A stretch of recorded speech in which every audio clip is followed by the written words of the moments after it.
En esta segunda parte de Píldoras Historiográficas vamos a hablar de un historiador norteamericano, James T. Shotwell, que escribió en 1939 Historia de la historia en el mundo antiguo. Y tal y como hablábamos en el vídeo anterior sobre Edward Meyer, acerca de la subjetividad de la historia y sobre cómo cada historiador depende de la influencia de su propio contexto histórico para realizar su trabajo. Aquí vamos a ver un poco después, porque Edward Meyer escribió hacia 1900-1910, que es cuando se publicó el libro del que hablábamos el otro día. Aquí vamos a hablar de un autor que trabajó la mayor parte de su vida en la Universidad de Columbia, desde finales del siglo XIX hasta 1940 aproximadamente, y se implicó profundamente en la política norteamericana de su tiempo, como asesor del presidente Roosevelt, como participante en el pacto Bryan-Kellogg con los franceses en 1928 y, por supuesto, activo en la creación de las Naciones Unidas y en la Carta de Derechos Humanos de 1948. Por lo tanto, estamos hablando de un personaje políticamente comprometido con las causas de su tiempo y que trató de establecer en su teoría de la historia una realidad que para él era científica. Evidentemente ha llovido mucho desde entonces y las discusiones acerca de la cientificidad de la historia pues han corrido por muchas vías. De todos modos, es interesante ver cómo la historia de la historia ha sido uno de sus principales preocupaciones, una de sus principales preocupaciones y objetivos, dado que hasta entonces prácticamente la historia de la historia era desconocida, quiere decir que si nadie se había interesado por ella. Vamos a seleccionar un fragmento de este libro en la página 15. Leemos: hasta hace muy poco la historia no ha tenido historiadores. Se han escrito historias de casi todas las otras materias habidas y por haber, de la literatura, de la filosofía, de las artes y de las ciencias y sobre todo de la política. Pero hasta hace muy pocos años, con excepción de algunos libros didácticos, la historia de la historia ha quedado sin escribir. La historia ha sido considerada por lo general como una rama de la literatura.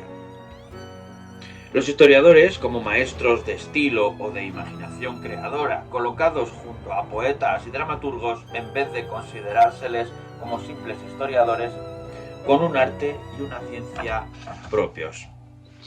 La historia de la historia, por lo tanto, tuvo que esperar a que se desarrollara la crítica histórica científica antes de atraer la atención de los propios historiadores. Y sin embargo, la historia de la historia tiene más de exigencia que de invitación para la atención. Arte, ciencia y filosofía a la vez, la historia es el más viejo y el más vasto de los intereses de la humanidad. ¿Qué era el pasado para Babilonia o para Roma? ¿Cuándo y cómo fue descubierto el tiempo por primera vez y se señaló con años numerados un pasado nebuloso? ¿Qué viajeros de Grecia llevaron a su patria aquel conocimiento de las confusas antigüedades de Egipto y Oriente que les hizo criticar sus propias leyendas homéricas, creando así la historia? ¿Qué perturbaciones fueron producidas en las investigaciones científicas por las creencias religiosas y en las creencias por las investigaciones científicas? ¿En virtud de qué milagro un pasado perdido ha sido redescubierto en nuestros días hasta el punto de que podemos corregir a Heródoto con documentos de su propia época y rectificar un relato de Tito Livio o de Tácito con los mismos escombros depositados bajo las calles por donde ellos pisaban?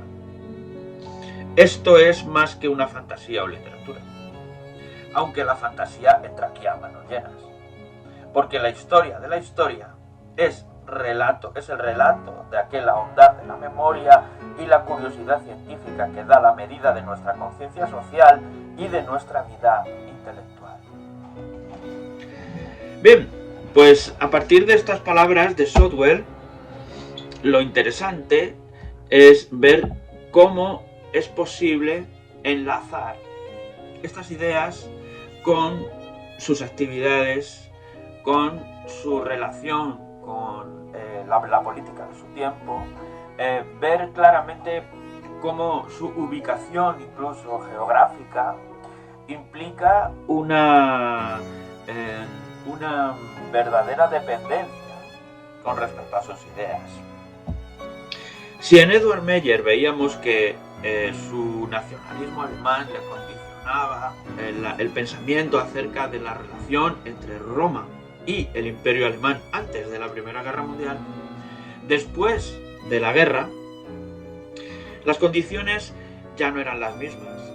Estados Unidos se había convertido ya, de hecho, en una potencia hegemónica que condicionaba el statu quo político en Europa, sobre todo porque Estados Unidos se benefició no solo de la pérdida de Alemania, la pérdida de la guerra alemana, sino también de la debilidad económica de los vencedores, Inglaterra y Francia.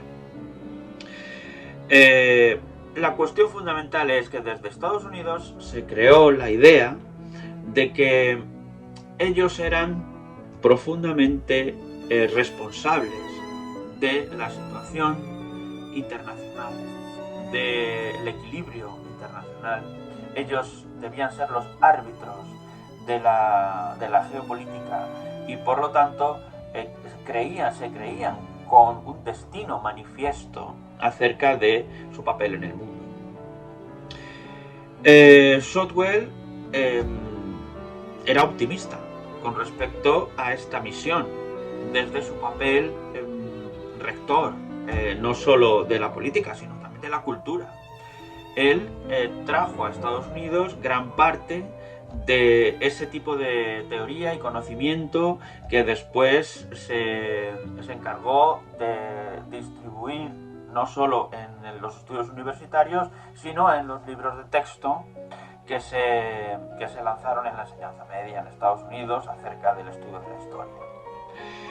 Su interés por la historiografía tiene muchísimo que ver con el papel rector que él asimilaba acerca de cómo el historiador podía ser el responsable de la creación del pasado, por encima de los relatos que habían sido ya escritos anteriormente.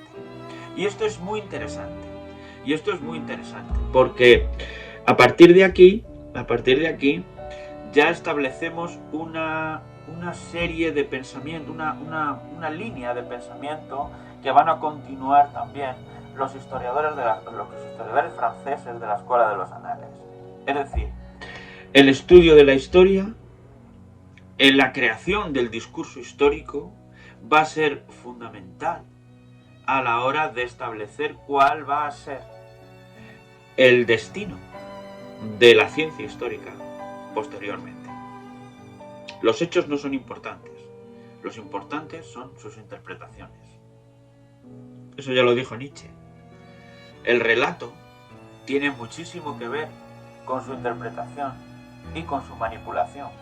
Y quien lo cuente importa mucho más que el hecho en sí mismo.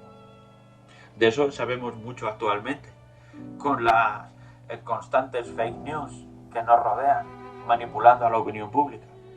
En las próximas píldoras historiográficas hablaremos de la escuela inglesa, sobre todo de Moses Finlay, y de la francesa, a partir de los escritos de Marc Bloch, Lefebvre y Brodel.